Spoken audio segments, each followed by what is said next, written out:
Memo bibi akaba enfambra Golden TV GHS webe show se won subscribe my channel na sisi a wa subscribe my channel na fe adoma no ba wodon sa pem so bell no se na bia ye de bibi atom pe tempa so won sa betimi aka na we hu de koso ewo oman mu na house of folk ye ko makache pre-season preparation that so e koso ama Tuesday no womo ene Miracle Land FC e de boyni mamo e shom 2-1 ene akensi a ya yonkofa akensi bakwasa akoso mo ne Miracle FC a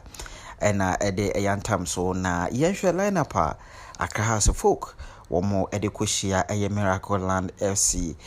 brante woda pomu eye Richard ata afi kwabena anane winimi apatasi enso ejinemu ebi afi SB Kelvin Dennis Kosa Eric Eso Enoch Esobontin Glade Otanga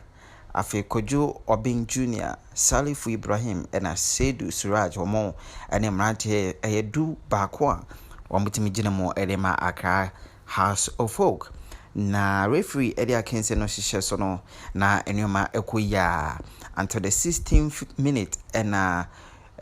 winimi apatasi wano etimi edi ball ntenta de ne tipemye kriu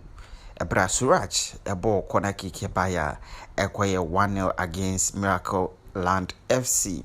After 28 minutes later no mrantia na boa na go emba Sedu Suraj so etimi ebon humani eto atna etosumienu edema eye Accra House of Folk na enoma koye ede emomo na Anjebia na 45 minutes no eso ye ema referee bona bemu pro ede ofa edika wakansi no mo eba ewiye na chese ekoye 2-0 in favor of Accra House of Folk. Na second half no say na lineup no esi ekoye ye Richard Ayi ekoda pomu Kelvin Asibi ejinemu winimi apatasi wojinemu afi Martin Kakari ebemu Michelle Sapon enso eyeni Tina Linda otange wono so bemu amankwa befi enso ebemu Lavintius Atu wono so ebemu ena Evans Adomako Rafael Aponsa ena Kasala Ramos womo ene mante eyedu baako omonsan ejine mode ma Accra House of Folk award the second half omonsan ene Miracle Land FC ede eboni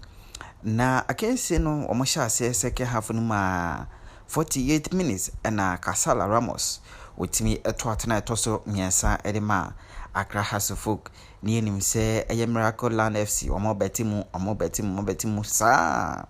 50th minute na chese omobo simanu mienu pe esande kan ho a Martin Kakari eto atena ema House of Folk nya emanumu enan Miracle FC 0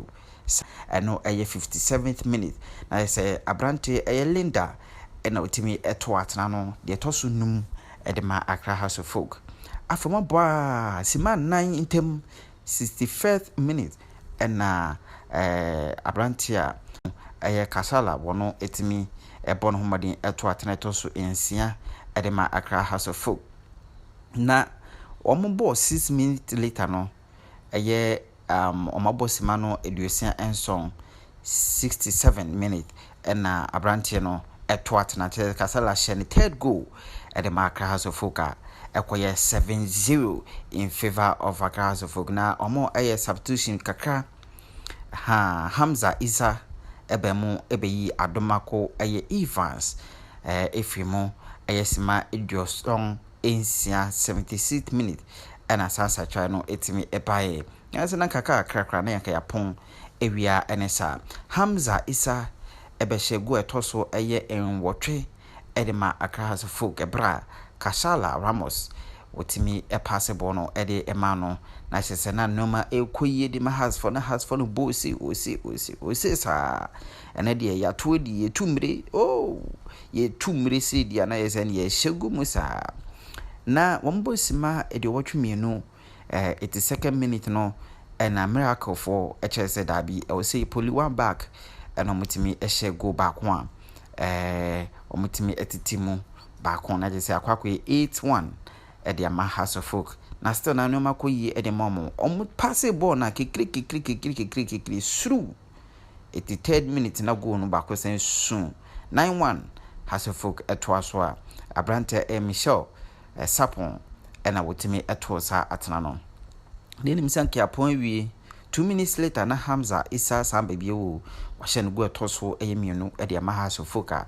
ekoye 10-1 ese has tumiri omatumiri kura afi referee e de emani bi to so say yembo extra time injury time na mabo injury time na 90 plus 3 na Michel Sapon Korea wasamba biu ebehye no go so mienu edema Accra Foka emano ekoye 11-1 na say place gina so dema Miracle Land no bia ejigo no baako de ashana taso a referee ebona bemo pre ema womo ede akensi ni nyina eba na ewiye achase akensi ni ba na ewiye no na 11-1 in favor of Accra Hasselhoff. Miracle Land FC ometimi ete atana no baako pe ompuli baako no kra na se no no mani asi agye no nya sanketwa enye ize so ne Hasselhoff bona wetimi ahye wango na nya asem ketwa kra nti Hasselhoff ne umetimi etumre wo mo preseason game a wo ede hihye so bramo and Miracle Land FC ede hihye so kai na so no say preseason matches na friendlies no da so ekoso wo memo yende yende ase Europe bi ma hye wo de ase no Ghana afene ye bo preseason enya asem ketwa wo ne hu so pa na Hasselhoff ehwe se enoma betime akoyede amamo na season no ehye ase a ometimi apra komanim na trophies dodo na ometimi age ede ama Hasselhoff boboko no na nyame penso ometimi akọ international Africa na ometimi akọ Champions League na ase Confederation Cup no emo enti kakra ewo ho eno no na kan so say Hasselhoff omo coach omo din wabelande wo memo yes coach naba na se kakra o kan se talent o memo ohwe Hasselhoff nso a talent o mu pa players bi wo mbom modern ti wa be die Hasselhoff nkoma komantom yem bibia be kama ede amamo wo shomobo se enioma hodo bia wo so woye na has timi fan tuma pa efrane die obetimi de nyina gugu na akwa kama pa na wo preseason matches ahodo nso ekoso no hu se mrante no bom modern momo to atena momo defend goalkeepers yade defenders yade midfielders yade strikers yade I say so wonu so de ne die kakra ebepi so de techniques kakra ka ho a has bekwenim pa ma kotoko krantimi enjiro manokra enti kakra efi Accra Hasselhoff wamo akache eba ene yede esomo Golden TVGH eso eno no kai na shino se games no ensan ye has da so mobo enti no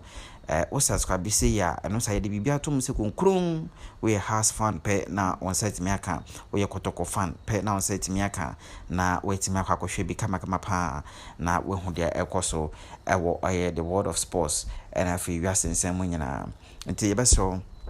na wa subscribe my channel no na fi adoma no bell no bape na odin say susu konkron eno sa no ubun say de bibi tum pe na onya notification bibia obia na wetime bi akwa na wonso we hu de ekoso ewa ogudi ensemo has and Miracle Land FC wamo ede eboy ne na chese ko wie 11-1 in favor of Accra Hasselhoff. Yes, rainbow colors for no omitimi edin kunim ewa sakense no emo preseason tono da sokoso friendly no so no won hyeje guakwema de beto dwapia ya shambo se yere ebeso mu wia ja comment o mu has 11-1 hu ni say betime ja comment o mu afi wi nso na like video na wa share dia ko all social media platforms so da man yakopon ka ho se obeyesa yeda ase.